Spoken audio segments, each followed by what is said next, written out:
Hii itawafaa zaidi ya watu wa magari, pikipiki, lakini hata wewe mtu wa nyumbani pia. Hii ni bidhaa bora sana kuwahi kutokea. Sisi PC Hardware tumehakikisha inakufikia. Bidhaa hii inaitwa Plastic Crystal Painting. Hiki ni kimiminika kinachotumika kulinda na kutoa ming'ao katika plastic. Wacha nikupe kazi yake. Kazi namba 1, kulinda muonekano wa plastic uliofifia. Kazi namba 2, kutoa mng'ao kwenye dashboard, bumper, trim za gari au pikipiki. Kazi namba 3, hutumika kulinda plastiki dhidi ya jua, vumbi na hata maji. Na kama nilivyosema hapo awali, hutumika kwenye plastiki hata za nyumbani pia. Kwa hiyo watu wa nyumbani tumewafikia, sio watu wa magari tuna pikipiki.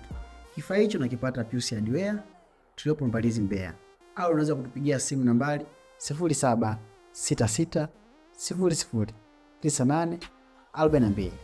Karibu sana.